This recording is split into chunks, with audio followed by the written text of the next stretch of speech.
Olá, meus caros, como vocês estão? Espero que vocês estejam muito bem. Luca por aqui, sejam bem-vindos para mais esse vídeo. E no vídeo de hoje a gente vai reagir, ao vídeo que o padre François Costa fez explicando a transição dele de uma posição continuista para a posição tradicionalista. Então, um vídeo onde ele explica o porquê ele se tornou tradicionalista. O padre François há pouco tempo, então, foi incorporado de fato, pelo que eu entendi, não sei se foi isso exatamente que aconteceu, a Fraternidade Sacerdotal São Pio X, que é uma fraternidade tradicionalista, faz parte do movimento tradicionalista, na verdade, né, é um movimento de origem criado por Dom Marcelo Lefebvre, e a posição tradicionalista clássica, tradicional, né, seria justamente essa. É claro que nós temos diversas variações hoje em dia, mas essa seria a posição, né, mais comum dentro do tradicionalismo. O padre François, ele é um padre, né, que teve uma formação muito boa, era uma pessoa muito erudita e acabou então aderindo ao tradicionalismo, e isso fez com que várias pessoas se perguntassem o porquê, né, e as razões que levaram ele a fazer isso. Ele também foi o diretor espiritual de um apostolado bem conhecido na internet, que quem lidera esse apostolado é o Guilherme K2, que é o Santa Carona. E, enfim, gerou todo um desconforto, uma carta aberta e uma reação. Todas essas coisas, né, fizeram com que o padre François fizesse um vídeo explicando o porquê que ele se tornou tradicionalista, em especial essa carta aberta escrita pelo Guilherme K2, né, para o público dele. E o padre, então, fez esse vídeo. Eu quero reagir a esse vídeo aqui hoje. Se você gosta do meu trabalho, já é inscrito no canal, deixa um like, deixa um comentário. E agora a gente abriu o nosso clube, né, os moletomistas, então, que vem, é uma piada, né, dos tomistas de moletom, porque uma vez me chamaram de tomista de moletom, né, com um sentido pejorativo, e acabou pegando. Mas se você gosta do meu trabalho, gosta de me apoiar, considere se tornar membro do canal. A gente vai ter aulas exclusivas, você vai ter um selo especial de Santo Tomás que está aparecendo aqui na tela. Você vai ter emojis especiais aqui no canal, vai poder ter acesso a descontos nos nossos programas e nos produtos da Eterne quando os próximos drops acontecerem. Então considere se inscrever aí por R$8 por mês, tá certo? E se você é novo por aqui, seja muito bem-vindo, considere se inscrever no canal e, por favor, curta, se torne membro, seja sempre muito bem-vindo. Sem mais delongas, então, bora para esse vídeo. Estamos em pleno mês de abril, muito próximos da Semana Santa, da Paixão, Morte e Ressurreição de Nosso Senhor Jesus Cristo, já pensando na Vigília Pascal, na Páscoa de Jesus Cristo, Nosso Senhor. Vocês me conhecem de longa data, eu sou o Padre François Costa. Só para que vocês não saibam, eu tenho um contato muito bacana com o Padre François, nós não somos próximos, mas nós temos um contato, né? E eu já sabia, na verdade, que ele estava indo para São Pio X, ele havia comentado comigo depois daquele meu vídeo com o professor Noguet, né? Ele me elogiou bastante pela exposição, na verdade ele elogiou bastante, não fez um breve elogio, né? E, na verdade, ele já tinha falado comigo antes, porque um dos alunos do TIC, né, ele foi diretor espiritual de um dos alunos que é um grande amigo meu, né, o Marco. Então, o Padre François já me conhecia e fez esse elogio, e eu agradeci. Ele comentou que da parte dele ele estaria indo para São Pio X, então eu já sabia meio que antes de todo mundo que isso estava acontecendo. E enfim, né, vocês sabem exatamente o que eu penso sobre a posição tradicionalista, sabem que eu discordo, né? Mas eu já queria fazer esse disclaimer inicial aqui de tudo que eu vou falar aqui, mesmo se eu discordar, né, do que o Padre François diga, não é um ataque ao Padre François, não é, eu não acho que ele é um monstro, nada do tipo, né? Bem pelo contrário, eu gosto muito dele, tá? Então, já esteja isso bem estabelecido, isso não é um vídeo de crítica, tá? Eu vou reagir, expor meu pensamento, eu não vi o vídeo mesmo, né? Então, só para deixar isso bem claro antes da gente começar propriamente dito. Nasci no dia 23 de setembro de 1979. Este ano de 2025 faço 46 anos. Fui ordenado sacerdote no dia 8 de dezembro de 2004. Neste ano, portanto, faço 21 anos de vida sacerdotal. Anos muito bem vividos, graças a Deus. Passei por diversas paróquias de Anápolis e da Arquidiocese de Brasília também. Durante esse período da minha vida também tive a alegria de conseguir os títulos de bacharel e licenciado em filosofia, mestre e doutor em teologia. Com esses títulos foi muito fácil aceder ao mundo universitário, onde fui professor em vários centros universitários, sem deixar de lado também a Pontifícia Universidade Católica de Goiás, em Goiânia, na qual também fui professor de teologia. Tantos anos de ministério sacerdotal e sempre muito feliz, realmente muito contente por estar fazendo aquilo que Deus me pede, ser seu sacerdote. Sempre fui caracterizado por ser um sacerdote mais conservador, porque sempre me preocupou a boa doutrina e os bons costumes. Isso todos vocês que me conhecem podem dar testemunho desta realidade. Durante esses anos da minha vida, eu, como sabem, nasci no Piauí, em Redenção do Gurqueia. Mais ou menos aos 8 anos de idade mudei para Brasília, em concreto para o Distrito Federal. As pessoas na Ceilândia me conhecem, muita gente na Ceilândia me conhece de longa data. Mas morando na Arquidiocese de Brasília, eu não quis entrar na época no Seminário de Brasília, porque eu ouvi falar de um bispo bastante conservador, que era o nosso querido Dom Manuel Pestana, que descansa em paz. Na época, Dom Manuel Pestana era bispo da Diocese de Anápolis e tinha Isso explica muito o fato de que Anápolis é uma diocese muito boa até hoje, né? fama de ser um bispo muito conservador aqui no Brasil. O seminário do Dom Manuel tinha muitos seminaristas. Anápolis, assim, talvez hoje seja, né, a diocese. Eu tenho um termo para isso, chama de diocese pura, apesar de que eu acho que tem Opus Angelorum lá. Né? Você vê que outras dioceses tradicionais elas têm uma influência muito grande de certas coisas. A gente sabe que tem uma influência muito grande, né, do Opus Dei, por exemplo, na diocese de Frederico Westphalen. Apesar de que isso está mudando, mas houve essa influência, principalmente por causa de Dom Antônio, e que explica a diocese ser muito boa. Também em Campos, né, nem dispensa comentários por conta, né, da administração apostólica. Então, São João Maria Vianney, né? Então, assim, meio que dispensa comentários, esse tipo de coisa, mas Anápolis realmente, né, foi por causa do bispo diocesano mesmo que ela é muito boa até hoje. O Brasil inteiro que estava de acordo com essa maneira mais tradicional de levar as coisas. Eu também fui para o seminário do Dom Manuel Pestana aos 19 anos, em Anápolis, portanto, de Brasília para Anápolis. Foi lá então que eu conheci pessoas muito importantes na minha vida, na minha formação, como o padre Ingo Dollinger, que era filho espiritual do queridíssimo São Padre Pio de Pietrelcina. Exatamente, ele fez direção espiritual com o Padre Pio. Entre outros grandes sacerdotes que eu pude conhecer naquele então. Depois, durante muito tempo, viajei pela Europa e especialmente fiquei ali na Universidade de Navarra, onde fiz a minha formação. Para quem não sabe, é uma universidade, né, tradicionalmente conhecida por ser uma universidade do Opus Dei, né? Então a Universidade de Navarra é uma universidade com forte influência dessa prelazia. Terminei a minha formação sacerdotal e depois também, em outro momento, fiz o mestrado e o doutorado em teologia. Grande parte da minha vida, portanto, foi, como se pode perceber, junto a um ambiente mais conservador, tendendo mais para a tradição católica. Nunca para, pelo menos no contexto dos seminários, nunca para um ambiente progressista e livre-me Deus de qualquer coisa que se refira à teologia da libertação. Durante grande parte dos meus estudos, eu dediquei a aprofundar bastante na teologia de Santo Tomás de Aquino. Pelo menos uns 4 anos da minha vida, eu entrei muito na vida e nas obras de Santo Tomás de Aquino, e depois de estudar muito Santo Tomás de Aquino, senti que era o momento também de entender mais o mundo moderno, o mundo contemporâneo, e me dediquei durante uns 4 anos também à Nouvelle Théologie, a nova teologia. Estudei muito a nova teologia, a tal ponto que cheguei a fazer o meu doutorado na obra do padre jesuíta Jean Danielou, que é um dos... Danielou aí, que é uma das figurinhas carimbadas da Nouvelle Théologie e também um dos principais aí, né, como é que eu posso colocar isso sem ser uma forma ofensiva, né? Mas um dos principais desafetos aí por parte do movimento tradicionalista, junto com, sei lá, com o Balthasar, com o Hanner, com o Yves Congar, né? Inclusive, né, falava em um dos últimos vídeos que eu fiz aqui, quando eu fiz o Ian Neves, que o próprio Ratzinger fazia parte, né?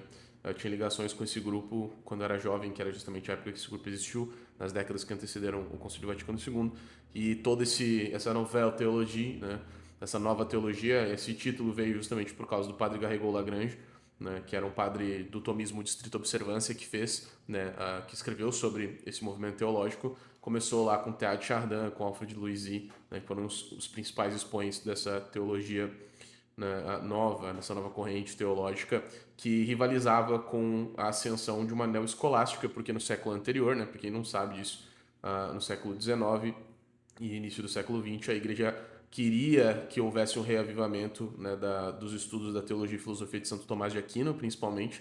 Isso gerou um movimento chamado neoescolástico, que rivalizava justamente, né, com a nova teologia dentro da academia. Grandes da nova teologia, uma teologia que vai colocar a Igreja Católica de cabeça para baixo, né? E que eu fiz questão de estudar também para entender o que estava acontecendo com a igreja. Sempre tive uma suspeita de que nós estávamos em tempos difíceis para a teologia, a fé e a moral da Igreja Católica. No entanto, por isso me interessava primeiro conseguir esse antídoto firme que se encontra na doutrina de Santo Tomás de Aquino e depois saber dos males que entraram na igreja através dessa nova teologia, que eu fiz questão de estudar durante 4 anos, pelo menos. Isso é um ponto importante que o padre François está falando, mas muita gente no Brasil acha que o problema é a teologia da libertação. A teologia da libertação, ela é a ponta do iceberg, pessoal, né? O que está por detrás da teologia da libertação, o que está por detrás de Frei Beto, Leonardo Boff, Gustavo Gutierrez, né? O que está por trás dessa teologia da libertação são princípios de uma nova teologia, que é justamente isso que o padre François está falando, que não compartilha dos mesmos princípios da teologia escolástica, né? E em muito existem perigos, né? Tanto é que o próprio São Pio X, quando escreve A Patiende, diz que o modernismo é o esgoto coletor de todas as heresias. Então, justamente isso que ele está falando é muito importante, né? Todas as bizarrices heterodoxas que a gente vê hoje em dia, elas são causadas por uma fonte comum, que é o modernismo teológico. Pelo menos, né? A minha tese doutoral ficou, então, um estudo sobre Jesus Cristo, uma teologia, uma cristologia da aliança na obra do padre Jean Danielou. Inclusive, eu lembro, quando eu falei para Dom Manuel que eu estava estudando o Jean Danielou, Dom Manuel deu um sorriso e se percebeu que ele não gostou. Mas eu queria conhecer um pouco as razões desta crise, também através da outra versão, da versão deles, né? E de fato me ajudou muito, muito mesmo. Bom, então... Sim, você não tem como criticar uma coisa se você não conhece, né? Então, isso que o padre François fez é uma raridade até, na minha opinião, dentro do movimento tradicionalista. O pessoal fala de novela teologia sem nunca ter lido nada da novela teologia, de fato, né? Fica só repetindo, né? Fica macaqueando, como eu falo, né? Fica papagaiando aquilo que outras pessoas dizem sobre aqueles autores sem nunca ter, na verdade, os lido, né? Então, o ideal é que você fizesse exatamente esse movimento que o padre François fez, né? Se você vai ser tradicionalista, pelo menos seja da forma certa. Tem a honestidade intelectual de ler esses autores, aquilo que eu falei naquele vídeo que eu fiz com o Fujita, né? Se a gente começa a dizer que tomismo ele é melhor simplesmente porque ele é tomista, e a gente começa a não olhar os princípios e entender os porquês das coisas, isso não beneficia o tomismo, né? Mas joga contra, né, a verdade e naquilo que o tomismo acerta, né? E o mesmo vale para a ortodoxia da igreja, né? Então, se a gente começa só a condenar o modernismo porque ele é modernista sem entender o porquê que ele é condenável, a gente está, no fundo, jogando contra a tradição e não beneficiando ela, né? Porque a gente precisa entender as razões do porquê que aquilo é ruim e nada mais justo, né? E nenhum caminho mais óbvio para fazer isso do que lendo essas obras, né? E aí 20 anos do meu sacerdócio acreditando realmente que o Concílio Vaticano II foi um bom concílio. Tem textos bons, porque eu juntava na minha mente Santo Tomás de Aquino e um pouco com a nova teologia, e pensava então que o Concílio Vaticano II realmente é um concílio bom, tem textos bons, e o problema estava na interpretação dos textos, né? Que é normalmente o que um conservador fala. Um conservador tende a desculpar o Concílio Vaticano II os seus textos seriam maravilhosos, mas a interpretação deles por parte dos clérigos progressistas, aí então o espírito do concílio, portanto a interpretação e o espírito do concílio seria o que estragou a vida da igreja após 1965. Eu não concordo com essa fala não, tá? Primeiro, é um pouco amplo o que o padre François quer chamar de conservador aqui, né? Eu acho que ele quer simplesmente se referir às pessoas, né, que eram como ele era, né? Então, basicamente, uma pessoa que tenta ali defender a ortodoxia da fé, que vai para bons seminários, que tem uma boa formação, que não quer se envolver com teologia da libertação, né? Mas que ao mesmo tempo precisa conviver com a realidade do Concílio Vaticano II, né? E segundo ele, essas pessoas diriam que os textos do concílio são bons, são maravilhosos, mas a interpretação, o espírito do concílio foi o que arruinou, né, o concílio. E eu não acho que isso é verdade para todos os casos, né? Veja, por exemplo, as pessoas que defendem uma hermenêutica da continuidade, uma grande parte delas, de fato, vai defender isso, né? Que é o que eu carinhosamente chamo de continuismo bunda mole, né? O continuismo que tudo é bom e maravilhoso, né? Que não há crise na igreja, é o continuismo cego, né? Não, tá tudo ótimo mesmo, o problema são os padres em particular que interpretaram errado, ou o continuismo que diz, né, não, você não pode nem criticar um bispo no que ele fala porque ele é um bispo, e você tem que dar uma caridade hermenêutica absurda para que as coisas que os bispos falem sejam de fato entendidas de acordo com algum aspecto da doutrina da fé, entendeu? Então, assim, esse continuismo que tenta até excessivamente, muito excessivamente, fechar os olhos para o que está acontecendo, né? Mas existe o continuismo crítico, é justamente essa posição que eu defendo e que eu não inventei, né? Essa é uma posição que existe dentro da hermenêutica da continuidade, que é justamente essa posição de, olha, eu vou dizer bem sinceramente o que eu penso, né? O concílio tem textos que são evidentemente bons, né? Então, sei lá, você não vai pegar Dei Verbum em qualquer ponto aleatório e dizer, não, isso aqui é uma heresia, né? Então, tudo aquilo que o Concílio Vaticano II reafirmou dos concílios anteriores, não tem como dizer que é ruim, né? Vamos combinar. Então, assim, tem textos bons e tem textos que são complicados do concílio.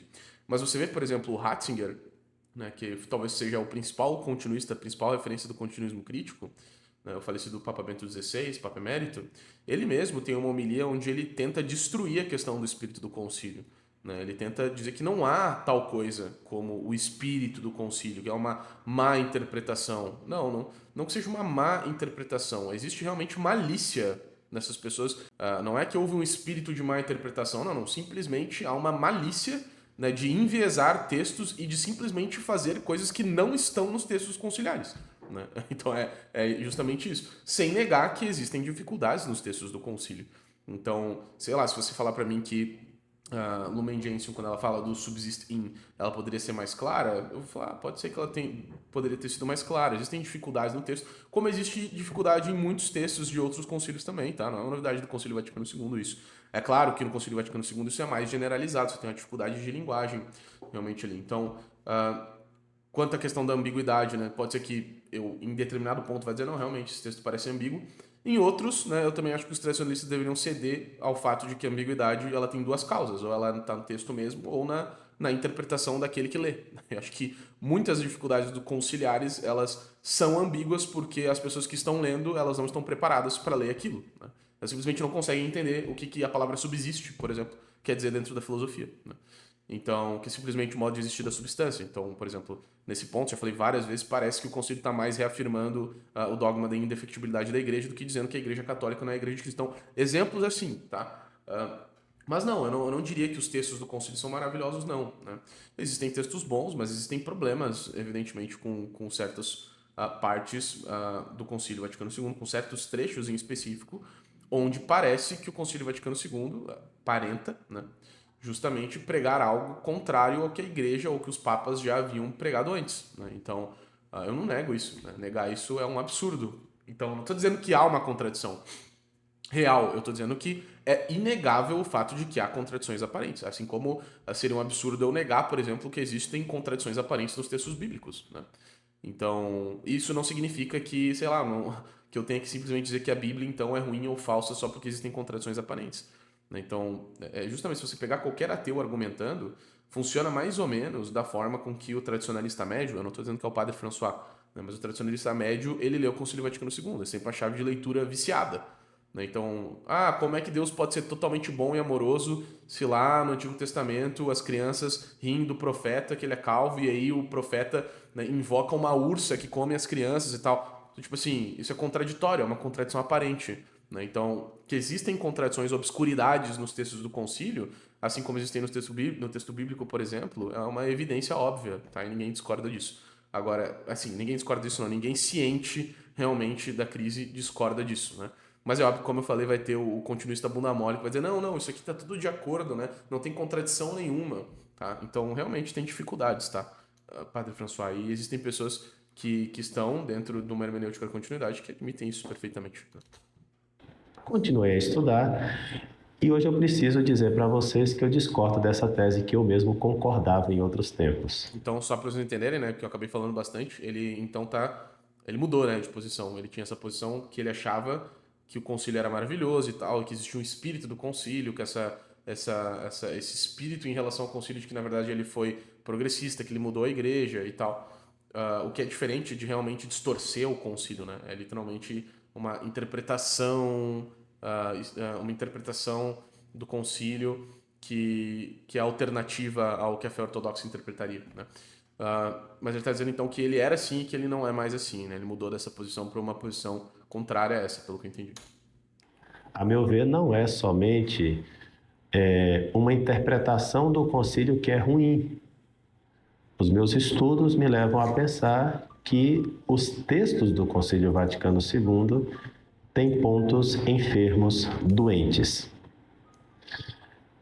E então, esses estudos foram me levando cada vez mais a entender também porque que a missa instituída pelo Papa Paulo VI no ano 1969, a chamada Missa Nova, Novus Ordo, a missa que vocês assistem todos os domingos aí pelas paróquias afora, esta missa também tem um problema nos textos e na sua celebração. Sempre me desagradou um pouquinho também que a Bíblia passe por uma novidade. Nós tínhamos a Vulgata de São Jerônimo, isenta de erros, segundo o Concílio de Trento, e de repente nós temos a nova Vulgata, né? Nós tínhamos um catecismo romano completíssimo e de repente temos um novo catecismo. Nós tínhamos um terço, um rosário de 3 terços e a partir de 2002 o Papa João Paulo II coloca um rosário de 4 terços. Então, assim, foram mudando muitas coisas na Igreja Católica. Tá, vamos lá. Então, assim, só para deixar claro, eu acho que ele vai falar disso, mas vamos lá. Uma coisa é um problema onde a doutrina da igreja muda, né? Esse não é um problema desagradável, né? Esse é um problema factual, né? Então, se a doutrina da igreja está mudando, né, é um atestado de que então a igreja não está mais operando sob os princípios que sempre operou, que são os artigos da fé, né? Isso é uma coisa. Outra coisa são mudanças circunstanciais não te agradarem. Então, assim, a liturgia, ao contrário da doutrina, é algo que é mutável. Não à toa existe uma multiplicidade de ritos católicos válidos, né? Até mesmo no rito latino existem alguns, né? Como ambrosiano, moçárabe, né? De conhecimento geral.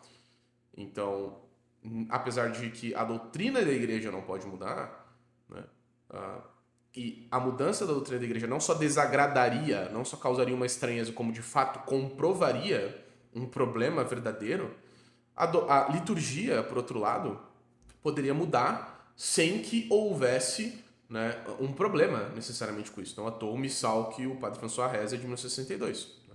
Então não é exatamente igual ao missal de Trento. Então o problema não está na mudança, ao meu ver. O problema está que tipo de mudança é, né? E outra, em que grau essa mudança acontece. Então eu acho que o que o Padre François talvez queira dizer é que essas mudanças, como a da liturgia, sem entrar na questão do terço, por exemplo, do novo catecismo, tá?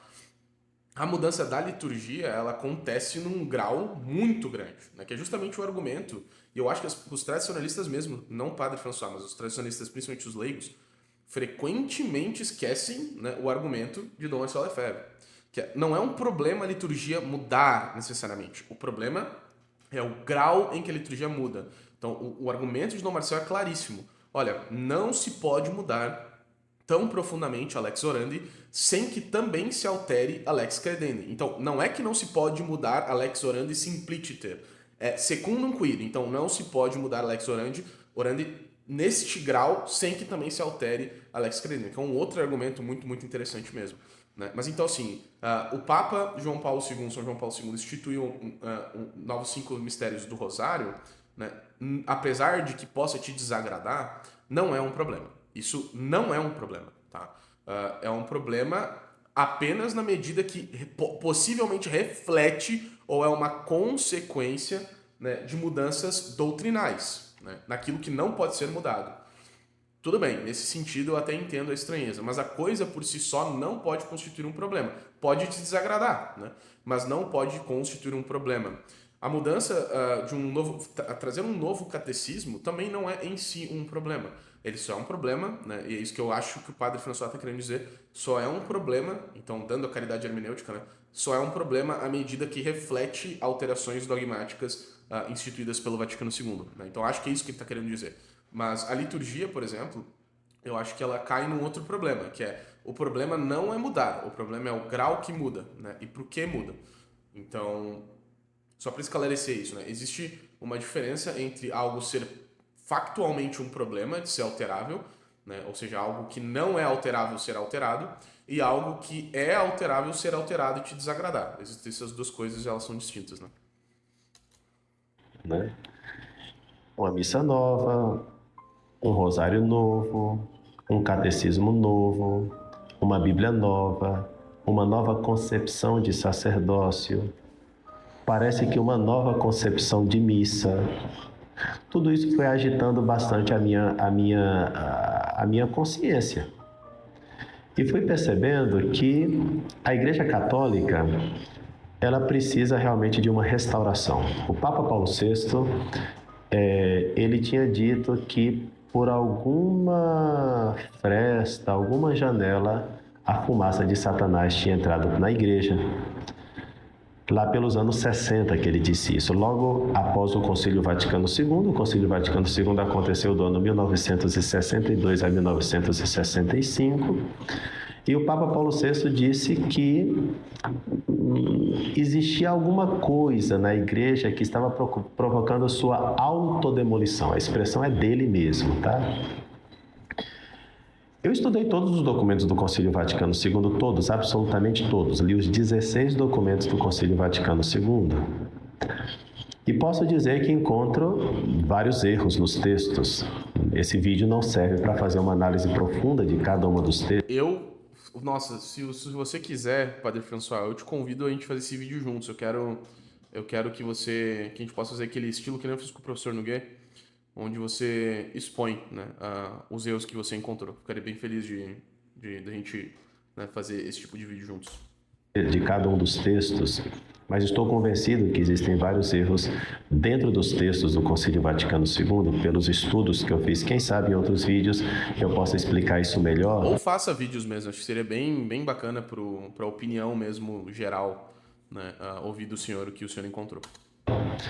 Estou convencido também, pelo estudo que pude fazer da missa, que essa missa nova, a missa promulgada pelo Papa Paulo VI, ela também encontra muitos problemas. Basta citar aqui o breve exame crítico. O Cardeal Ottaviani, né? Esse é um documento bem famoso.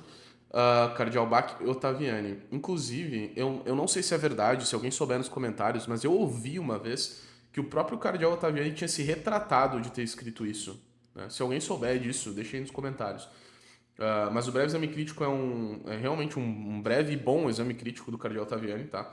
Eu, na minha posição de continuista crítico, eu acho que existem problemas, sim, com a missa nova, tá?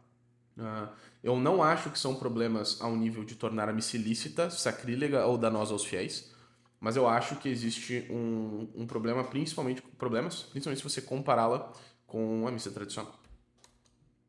Que os cardeais Ottaviani e Batti ofereceram ao Papa Paulo VI sobre a nova missa, representando, este breve exame crítico representa a opinião de muitos teólogos na Igreja Católica, e eles apenas, como cardeais, estavam de acordo e, além do mais, entregaram o chamado breve exame crítico do Novus Ordo Missae, da nova missa, ao Papa Paulo VI, que sinceramente não deu muita atenção, pelo que parece. Não deu a mínima, né? a esse breve exame. Nesse breve exame, o cardeal Ottaviani e o cardeal Batti concluem da seguinte maneira: essa nova missa, tanto em suas partes como no todo, não expressa a doutrina católica da missa tal qual se encontra na seção 22 do Concílio de Trento. Quer dizer, essa missa de católico, de católica, tem pouco.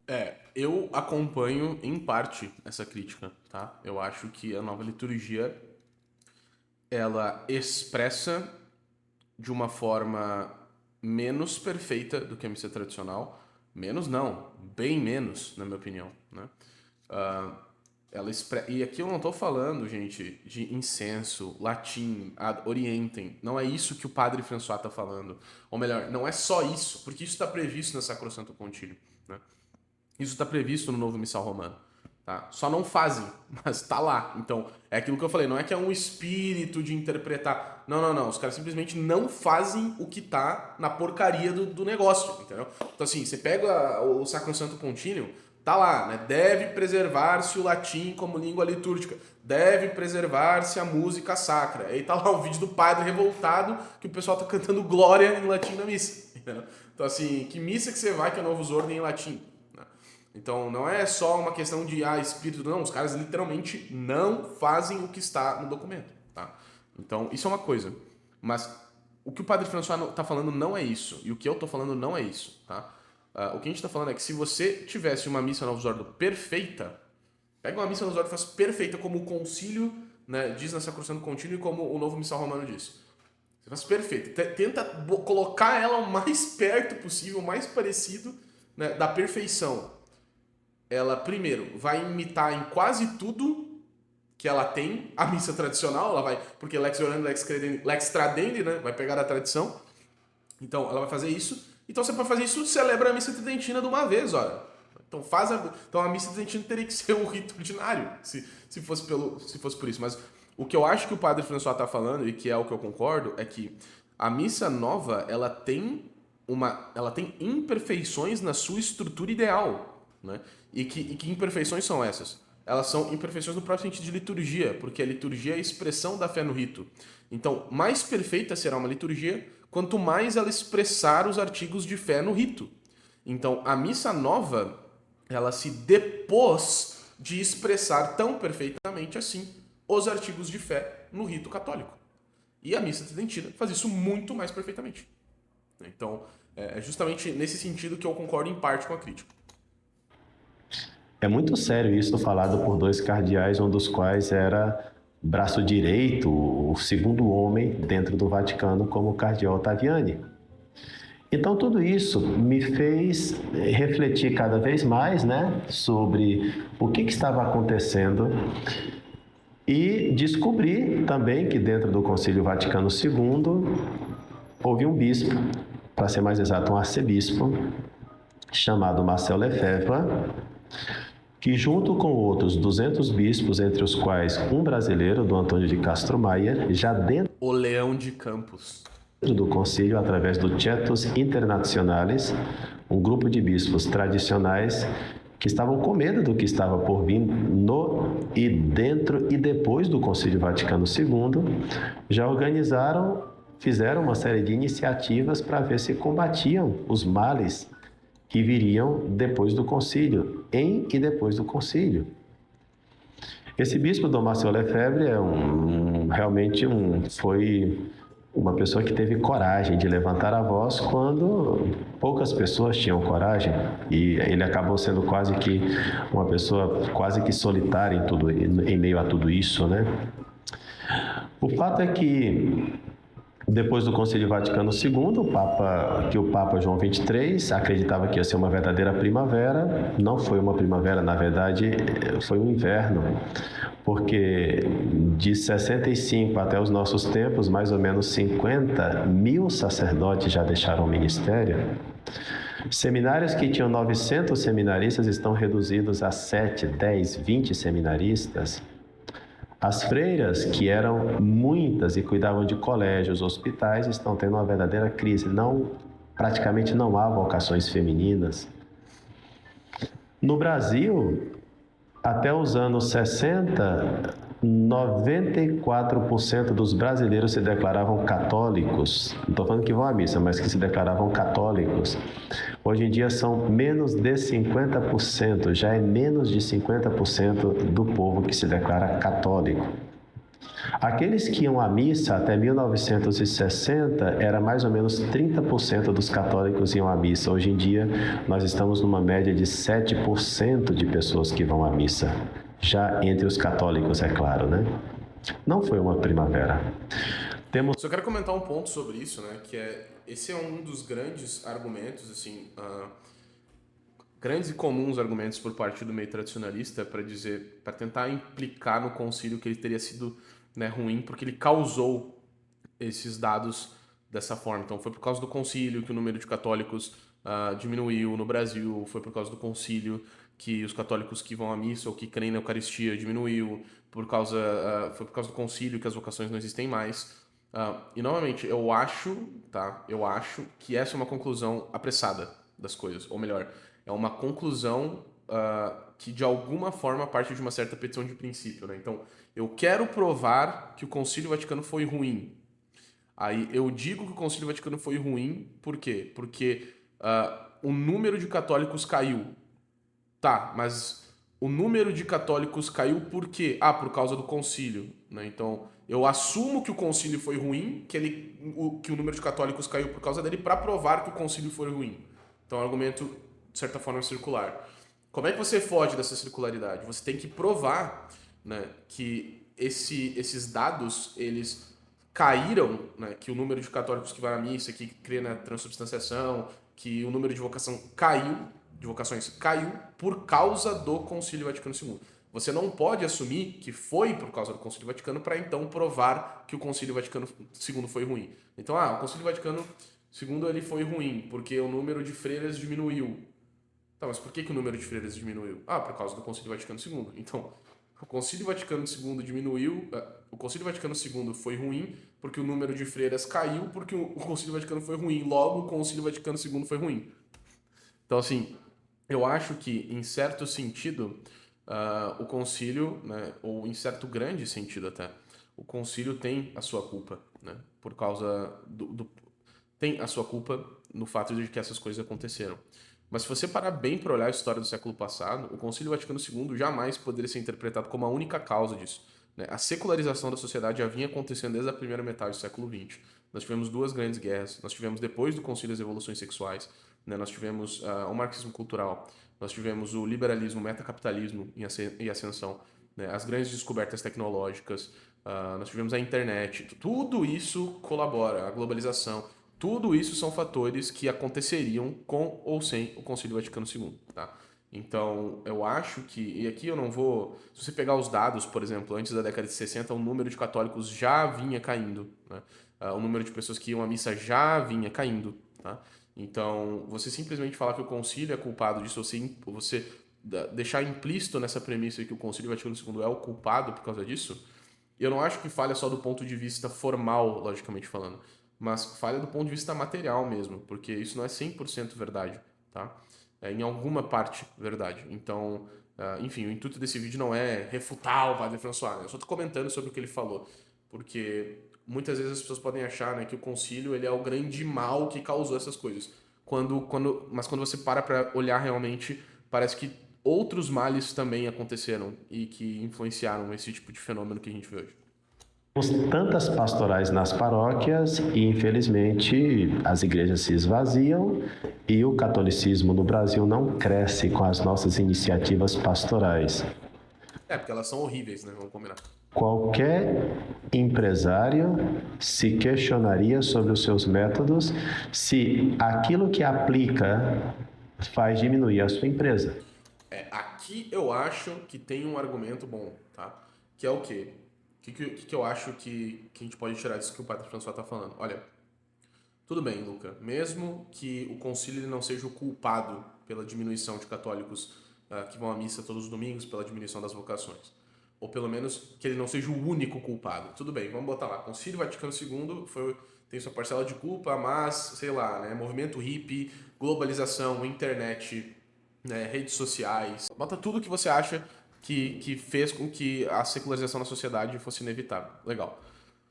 Beleza. Então, mas mesmo assim a gente continua com um problema, que é o quê? Quando a gente olha para, por exemplo, a CNBB, hoje no Brasil, por que os bispos não estão fazendo nada para corrigir? Então, assim, não, o Concílio Vaticano II não foi o culpado. Tá bom. Mas ele vendo essa situação, os padres depois do concílio, a igreja depois do concílio, vendo essa situação, mesmo que não tenha sido culpa do concílio, não fez nada, né, para impedir que isso acontecesse. Não combateu os males da globalização, das revoluções sexuais, ou pelo menos não da forma incisiva que deveria. Então no Brasil, sei lá, Quaresma, ao invés da CNBB promover algo que realmente combate esses problemas que, segundo o que tu tá falando, Lucas, são o verdadeiro culpado pelo fim das vocações, pelo abandono das igrejas, né? E aí a CNBB, ao invés de fazer algo que solucione esse problema, que dê um antídoto, não. A CNBB faz campanha da fraternidade e ecologia integral. Tá entendendo? Então, assim, esse é um argumento bom. Porque por que a igreja, ainda que ela não tenha sido a culpada disso, não está buscando resolver esses problemas ativamente? Né? Esse eu acho que é um ponto já bem mais palpável. Né? Então, ok, você não foi o culpado, mas a sua missão é resolver esse tipo de coisa. Porque você pega a história da igreja do século XIX, a igreja, meu Deus, né? Ela combatia o liberalismo assim como se fosse... Nossa, o liberalismo é a maçonaria século XX, as ideologias totalitárias, principalmente o comunismo. Né? E aí, agora no século XXI, tá aí o modernismo dentro, escancarado da igreja, né? Vários problemas causados pela modernidade e a CNBB fazendo campanha da fraternidade que comemora a reforma protestante.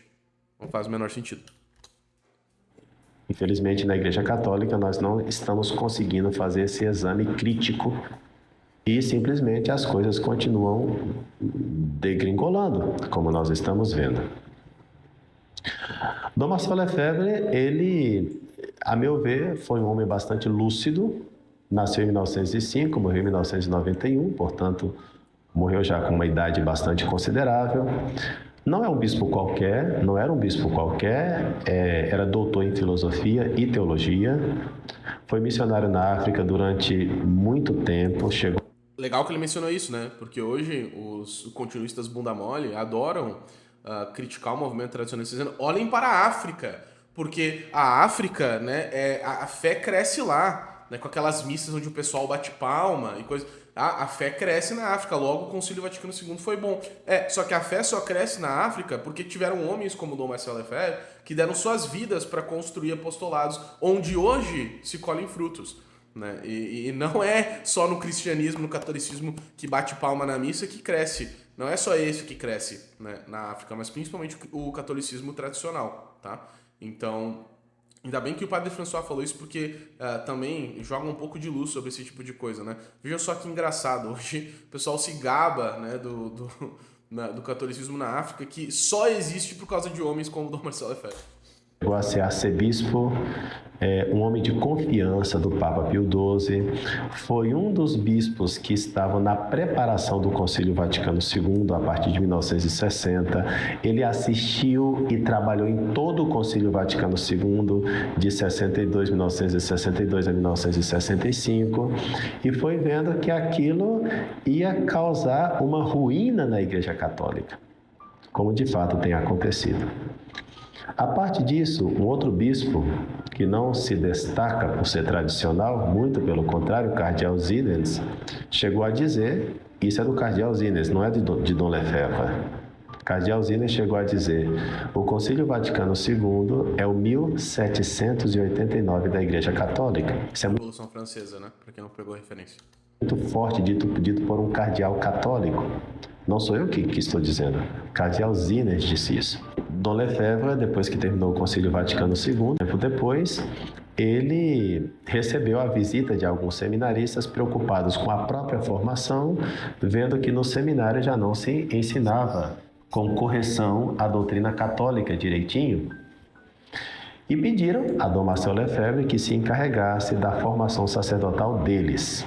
Aí nasce o que, dentro de pouco tempo, se chamará Fraternidade Sacerdotal São Pio X.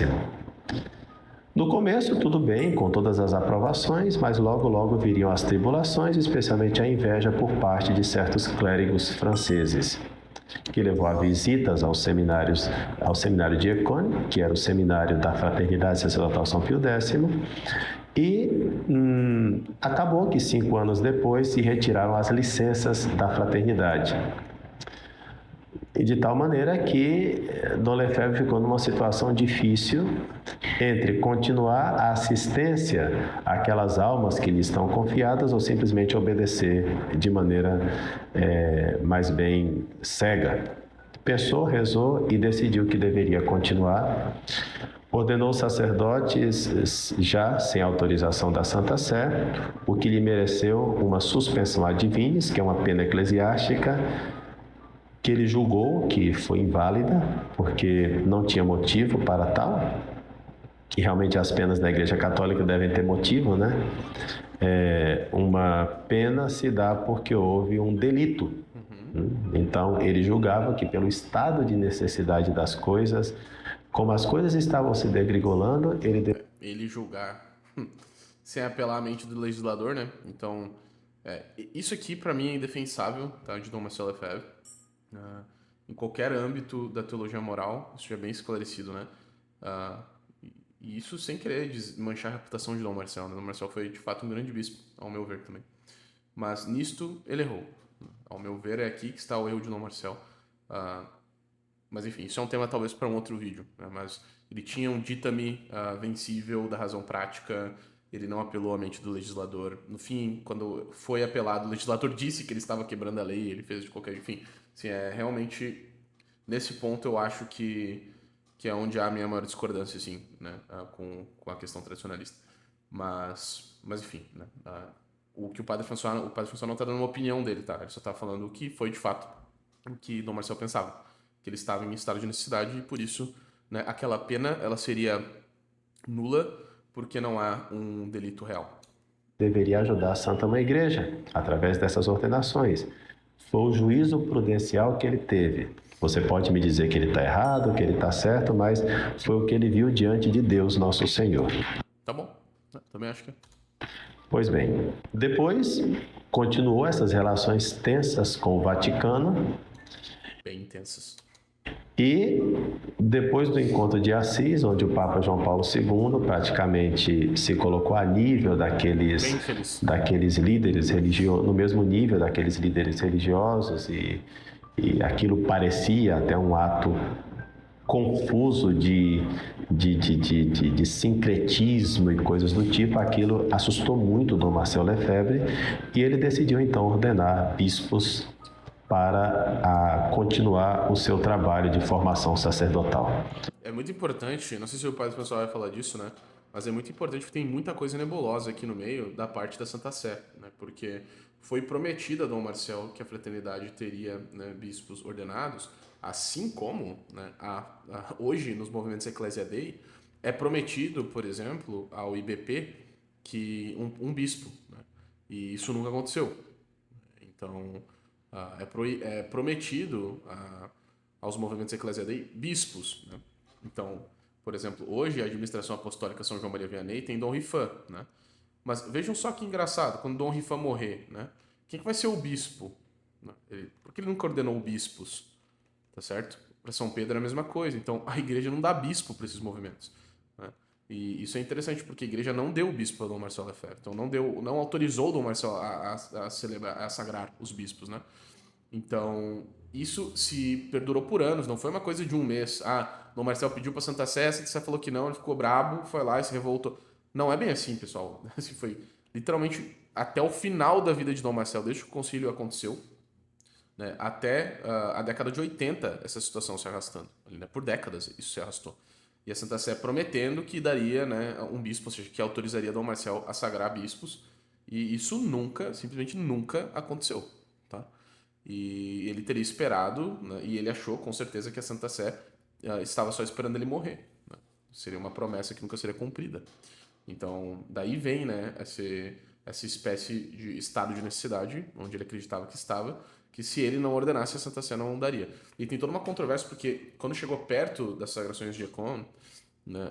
O que aconteceu foi que o próprio Papa Bento XVI negociava com Dom Marcelo naquela época, porque ele era o prefeito para a Congregação da Doutrina da Fé, e eles haviam firmado um acordo, né? Então, finalmente, depois de décadas, um acordo havia sido firmado, e aí, subitamente, Dom Marcelo, né, quebra esse acordo e faz as sagrações.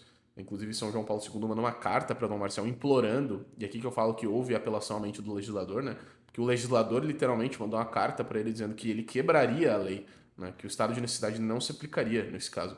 E mesmo assim, né, Dom Marcelo fez. Então, bastante controverso isso aqui. Uh, mas enfim, é só dizendo para vocês que, complementando, né, o que o Padre François está falando, não foi simplesmente uma rebeldia aleatória de Dom Marcelo, não quero obedecer, pronto, né? Foram anos dessa situação e Dom Marcelo tentando negociar, né? E simplesmente não aconteceu. Muito triste.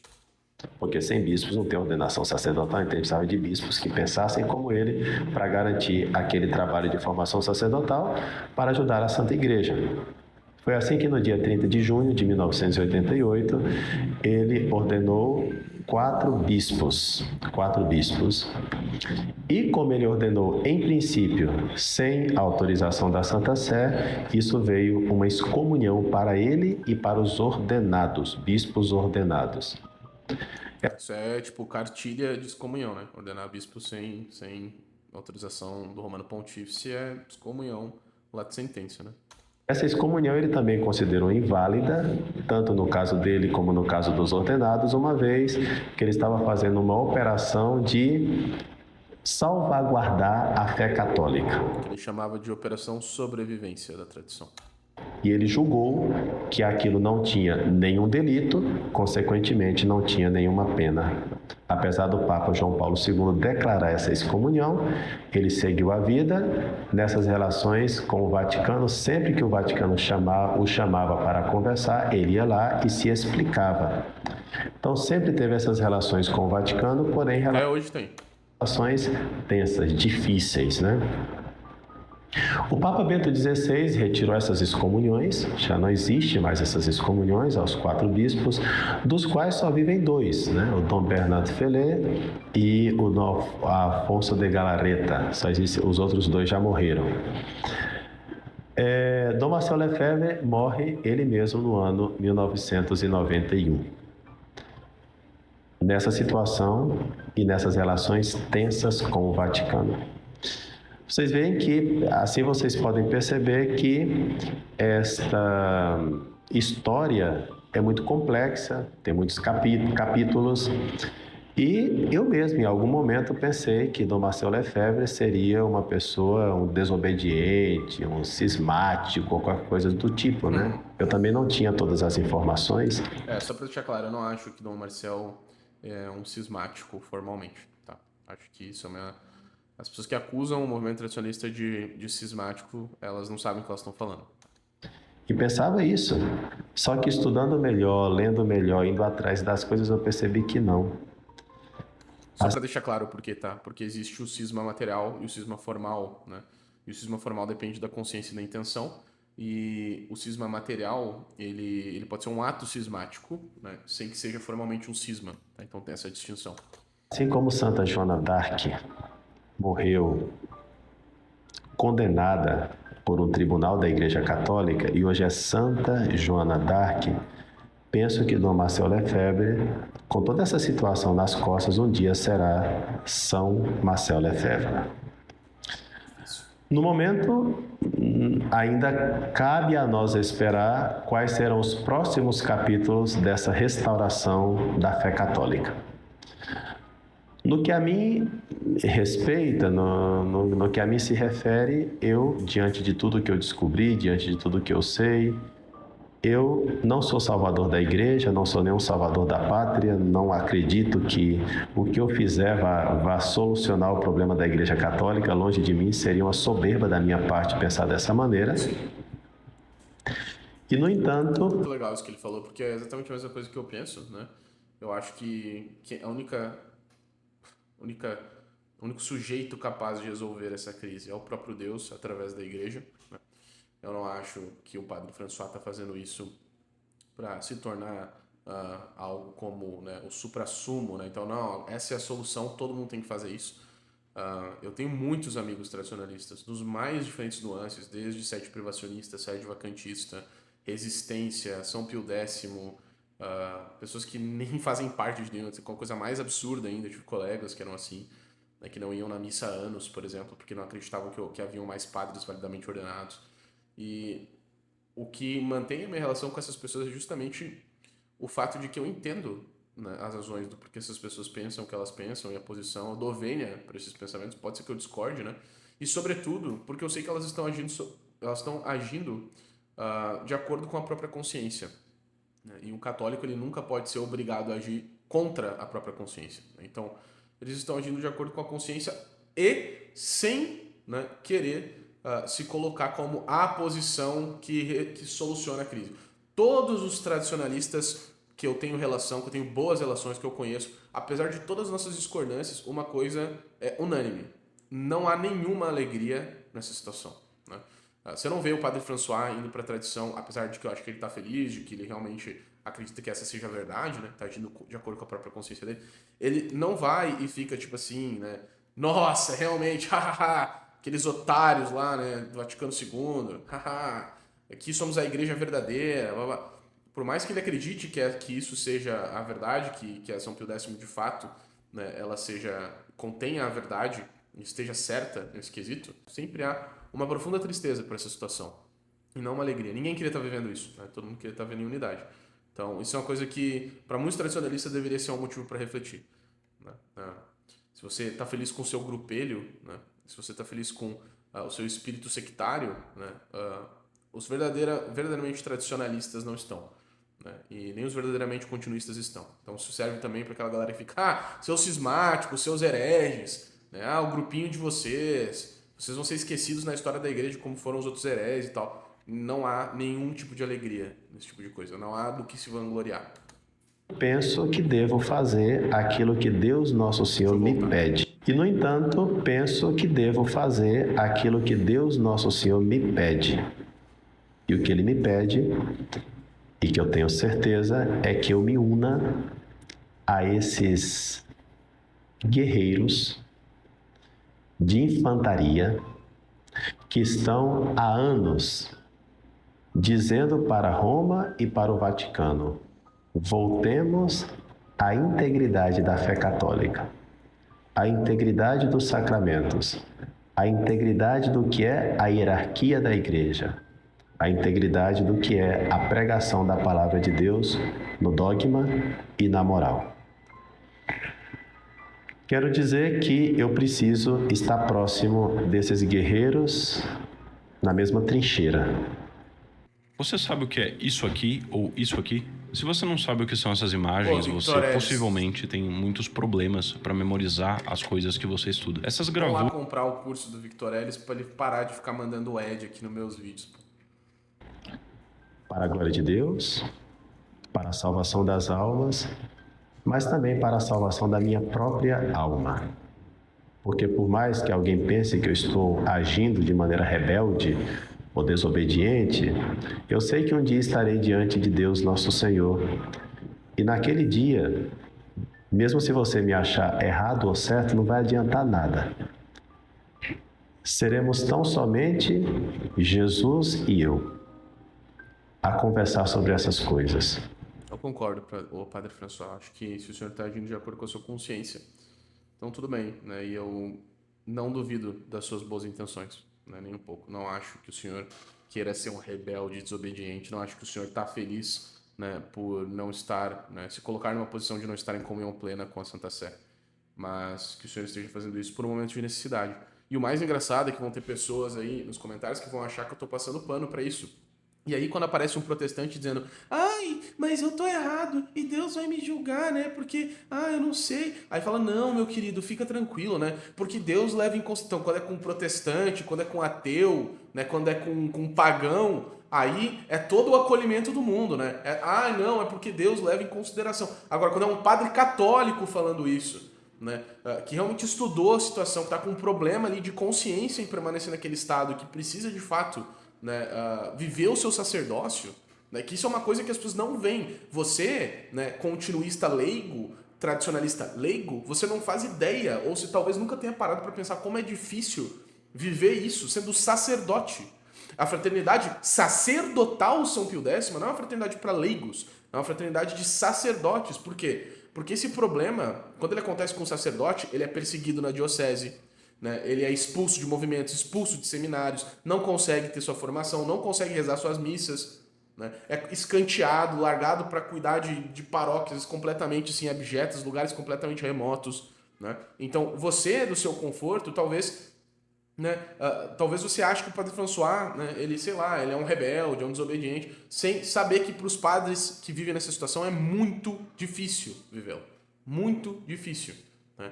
E aí, quando vem um protestante meia tigela que podia ir na missa e assinar um curso do Padre Paulo Ricardo, você fala, não, mas Deus leva em conta, porque existem meios de salvação, existem sementes do verbo. Aí você começa a usar o Concílio Vaticano II, né? Mas quando é para usar essa mesma caridade, né, para os tradicionalistas, aí não, aí é um rigorismo, né? Aí é uma firmeza, aí é chinelo no lombo. Então aqui eu tô só usando o mesmo parâmetro de vocês, né? Nada mais que isso.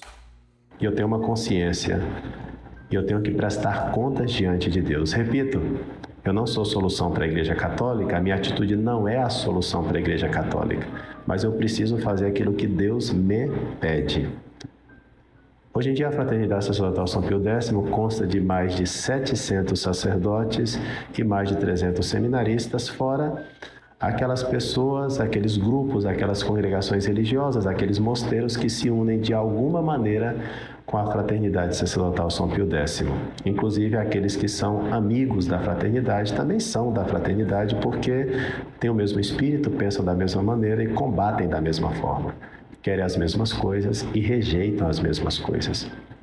Eu entro a partir de agora para esta trincheira. A partir de agora, celebro tão somente a missa no rito tradicional e todos os demais sacramentos no rito tradicional. A partir de agora, farei um trabalho em união com a Fraternidade Sacerdotal São Pio X, nessa amizade com a Fraternidade Sacerdotal São Pio X. Então é isso, continuo católico, continuo sacerdote, continuo rezando a Santa Missa, continuo atendendo às confissões e atendendo às almas, mas não estou preso a um juridicismo que impeça a salvação das almas. Eu fui ordenado sacerdote para a igreja. E onde a igreja me pedir que eu vá, eu vou. E em tempos de crise... A lei das almas é a lei suprema, né? Como nós estamos passando, há uma crise sem precedentes dentro da Igreja Católica. Contudo, não há como fazer o bem para as almas fazendo mal a si mesmo. Eu não estou falando do Padre François. Estou colocando pensamentos, né, no geral. Católica, e eu compreendi essa crise, e alguns de vocês que estão me assistindo também compreenderam essa crise. Nesta crise sem precedentes, nós estamos em tempos de guerra, em tempos de batalha. E em tempos de guerra, valem coisas que não valem em tempos de paz. Eu passo a viver uma situação extraordinária dentro da própria Igreja Católica. A Fraternidade Sacerdotal São Pio X não está excomungada, não é cismática, não é sede vacantista. Ela reza em união com o Papa Francisco para a Fraternidade Sacerdotal São Pio X. O Papa é Francisco. É o Santo Padre, o Papa Francisco. E o próximo que será eleito, nós também consideraremos como Papa. Não somos sede vacantistas, não somos cismáticos, não somos excomungados, somos católicos, sacerdotes católicos. Porque eu penso que, assim como a Igreja saiu do lado aberto de Nosso Senhor Jesus Cristo no alto da cruz, de maneira semelhante, a restauração da Igreja Católica sairá desses sacerdotes pregados na cruz, cujos lados estão feridos, para que daí surja esta restauração católica. É do sacerdócio que vai surgir a restauração católica. Por isso vale a pena viver o sacerdócio como sempre se viveu na Igreja, sem inovações, nem na missa, nem no sacerdócio, E vale a pena promover muitas vocações ao sacerdócio, para que estes sacerdotes possam também ser feridos no seu lado, que possam ser crucificados com Cristo na cruz e assim garantamos que dentro de pouco tempo ou dentro de muito tempo que a providência dispor, a igreja seja restaurada. Pessoal, é isso. Estou muito contente por essa decisão. A minha consciência não me acusa de nada. Se você quiser me chamar de desobediente, fique à vontade, os comentários são livres, tá bom? Não vou desativar os comentários, podem comentar à vontade. Eu sei que em Romanos capítulo 1, versículo 5, fala que nós temos que ter a obediência da fé. Portanto, é submetidos à fé que nós temos que obedecer. Eu não estou na obediência cega. Obediência cega não funciona com pessoas que têm olhos, por mais que esses olhos devam usar óculos. Obediência cega não. Obediência da fé. Eu obedeço o Papa, eu obedeço os bispos, que são legítimos sucessores dos apóstolos, naquelas coisas de fé. Se o sucessor de Pedro e se os sucessores dos bispos se afastam em algum ponto desta fé trazida pelos apóstolos, eu não posso obedecer. A minha obediência é uma obediência da fé, não qualquer obediência, como a obediência de qualquer católico. É uma obediência da fé. Por isso que Roma deveria responder e parar de ficar, né, com essa loucura de documentinho, de notinha, de suspensãozinha. Cara, se Roma está certa, se o Concílio Vaticano está certo, se o Concílio Vaticano II, né, se os bispos que aderem ao Concílio Vaticano II e o Santo Padre, eles não estão se afastando dos ensinamentos dos apóstolos de Nosso Senhor, então provem para esses padres e esses dois bispos da Fraternidade Sacerdotal São Pio X que isso não está acontecendo, porque provando isto, essas pessoas podem retornar para o seio da igreja, né? Agora, o movimento de Roma parece sempre ser uma coisa de cada vez mais se afastar de qualquer coisa do gênero, né? De qualquer demonstração de que de fato eles possuem a verdade. E que não sentam com esses padres e demonstram mesmo, né, que não há um problema naquelas coisas. Que aderir ao Vaticano II, né, não necessariamente faz com que você seja um herege, né? E que você não precisa mais estar em desunião em uma situação canônica irregular com a Santa Sé. Porque senão você não faz esse movimento. Então é isso o que me deixa de cara com o negócio.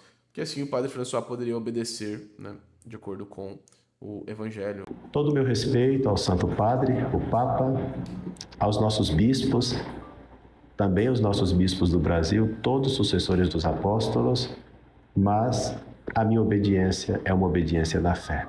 Não pode ser uma obediência de qualquer maneira. E por isso, diante de Deus nosso Senhor, diante da minha própria consciência e diante também da urgência da salvação das almas, faço uma opção claríssima. Que não é minha opção, na verdade, isso é o que deve ser em toda a Igreja Católica. Uma missa que expresse de maneira íntegra a fé católica. Os sacramentos que expressem de maneira total a fé católica. Uma maneira de ser padre que expresse verdadeiramente o sacerdócio de nosso Senhor Jesus Cristo. Enfim, uma maneira de entender a igreja na qual nós possamos dizer com total liberdade, não que a igreja de Cristo subsiste na igreja católica, como por exemplo diz Lumen Gentium número 8, mas que a igreja de Cristo é a igreja católica. É a mesma coisa, Padre François. É a igreja católica. E nesse... Vamos lá, isso aí é questão fácil de filosofia, né? Subsiste ao modo de existência de substância. Nesse sentido, eu fico nesta igreja que é a católica. E em todos os outros sentidos também. Não é desobediência. É amor à igreja, é amor ao Papa, é amor ao sacerdócio, é amor às almas. Não é um ato de rebelião, não é um ato cismático. Qualquer bispo que me chamar para eu dar razão da minha esperança, eu irei, não fujo de ninguém, mas essa opção deve ser tomada. Sinceramente, não tenho medo do que está por vir, uma vez que o Senhor é o meu pastor, nada me faltará, como diz o Salmo, e como diz o apóstolo em Romanos capítulo 8, se Deus é por nós, quem será contra nós? Estou nas mãos de Deus. Dizendo essas coisas para vocês, passarei um tempo no seminário La Reja, que é um dos seminários da Fraternidade Sacerdotal São Pio X, porque eu preciso ser melhor formado em tudo isso. Assim como o apóstolo São Paulo, depois da sua conversão, passou 3 anos no deserto da Arábia, acho que eu preciso passar pelo menos 3 meses no seminário de La Reja para aprender algumas coisas que infelizmente não me foram ensinadas. Fico por aqui, um grande abraço e a bênção sacerdotal para todos vocês. Em nome do Pai, e do Filho, e do Espírito Santo. Amém. Amém. É isso, meus caros. Esse foi o vídeo de hoje, né? Realmente declarações bem fortes aí do Padre François. E, enfim, muitas coisas que eu concordo, como vocês viram, muitas coisas que eu discordo, muitas coisas que eu concordo ou discordo parcialmente. Mas é isso, vocês queriam um react desse vídeo, eu fiz, né? Realmente, o que o padre faz, de fazer da vida dele, né? Isso é um problema dele, não tô aqui pra julgar, né? Que ele faz segundo a própria consciência. Mas já que vocês queriam saber a minha opinião sobre o que ele falou, tá aí minha opinião, e fica o convite aí pro Padre François pra gente gravar alguns vídeos sobre, né, essas controvérsias aí envolvendo o concílio. E tô sempre à disposição aí para elevar o nível do debate e o nível de consciência, sobretudo, das pessoas sobre essa situação, né, para que a gente possa resolver isso como um problema interno da igreja, que é assim que Roma enxerga essa questão, um problema interno, e não acusando um outro, né, de sei lá, de cismático ou qualquer coisa do tipo. Tá certo?